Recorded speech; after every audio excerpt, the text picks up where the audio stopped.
E a gente, ocidental, nós somos muito pouco preparados para lidar com a morte. É verdade. Aconteceu isso agora. Eu levei um grupo pro sul da Índia e depois pro Nepal. E a gente chegou lá no Pashupatinath, que pra mim, o crematório ali, tirando o cheiro de churrasco que te... É horroroso. você fica com... Você começa a querer ser vegetariano compulsivamente, assim. Porque você fala, gente, isso aqui cheira churrasco e não tá certo, não. Bom, depois que eu visitei lá, eu joguei minha blusa fora. Não saía aquele cheiro de jeito nenhum. O Pashupatinath. E só que eu achei melhor que Varanasi, né? Varanasi é muito agressivo, é mais sujo.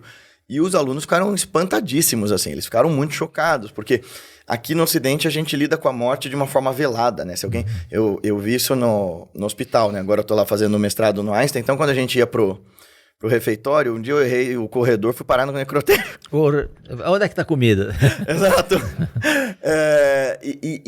Quem tá ali nas entranhas do hospital vê as pessoas cobertas e tal. Mas se você é paciente, você não cruza com uma pessoa morta, mas nunca.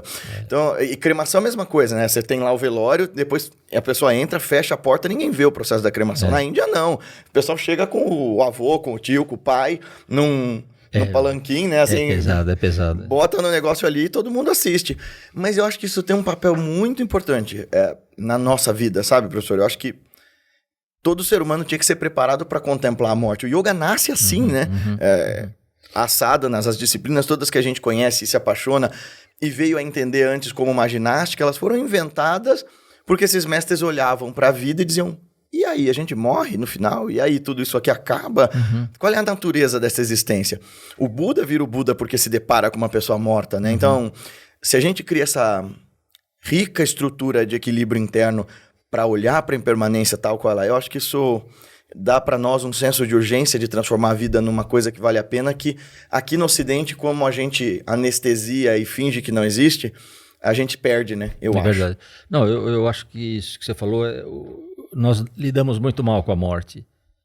Meu irmão nasceu em casa, então havia uma época que as crianças também nasciam em casa.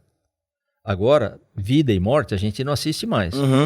Então, a mãe está lá na maternidade, às vezes você vê alguma coisa de longe, mas ela paria na frente de todo mundo. A hora que começava a criança a chorar, nasceu, vamos saber se é menino ou menina. E a morte também. É verdade, a gente não vê a vida nascer também. Não vê a vida e não vê a morte. A minha avó, o velório dela foi na casa que ela morava, que aliás era um apartamento. Hoje seria uma cena tragicômica, porque chega o caixão e eles sobem de elevador, ela morava no 6º andar, num prédio lá na Ipiranga, e aí faz o velório na mesa que a gente jantava. Ali, a sala lá, um monte de gente, a porta do apartamento aberta, os vizinhos entrando e saindo, o velório. Na hora de sair, se esqueceram que não podiam entrar com o caixão no elevador em pé. Aí vão descer pela escada, mas a escada era redonda, ela fazia curva, e não passa, e carrega para cá, e vira, e levanta aqui, como é que faz? Ninguém pensou nisso, não é?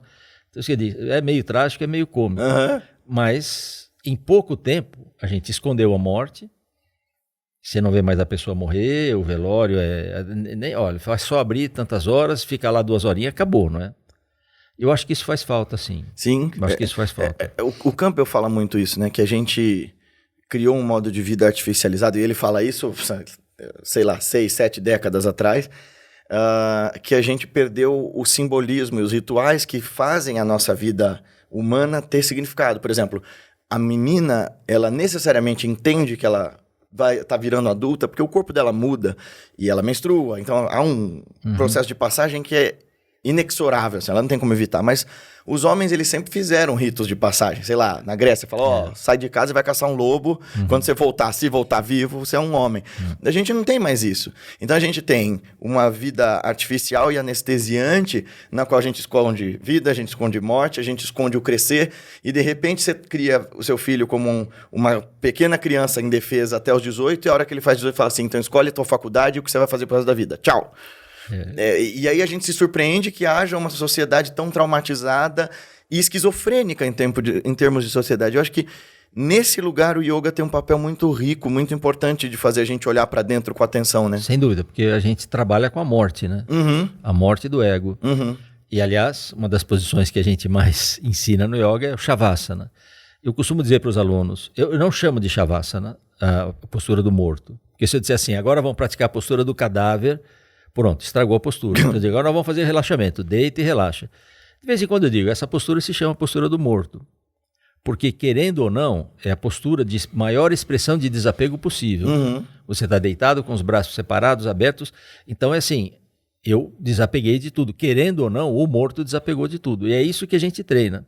Dizia o professor Pratap, um querido professor, esse está vivo, graças a Deus, e ele dizia assim, Shavasana ajuda a tirar o medo da morte.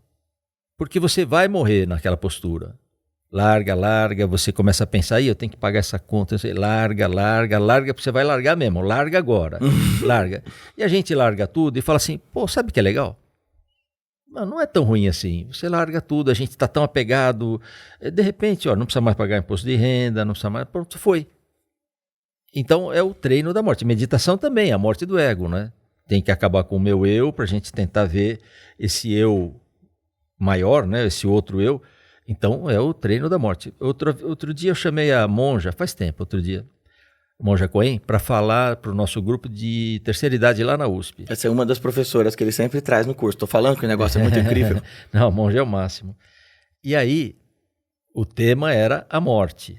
Ela foi falar para um grupo de terceira idade. Eu falei, se você escolheu o tema certo, isso aqui não vai dar certo. Cara, foi a palestra mais motivacional que eu vi na minha vida. Todo mundo saiu feliz. Olha, já que você vai morrer, dê valor para a vida. Você vai morrer. Não adianta achar que não vai. Vai. Então, pô, que legal que nós estamos aqui. Que legal que nós estamos fazendo a entrevista, não é? Que bacana. Pô, que legal que ela estava lá dando a palestra. Puxa, que gostoso. Então, aproveite. A gente deixa para aproveitar depois. Esse depois nunca chega. Então, ela deu essa palestra e deu esse enfoque. Aproveita. Estamos vivos, aproveite.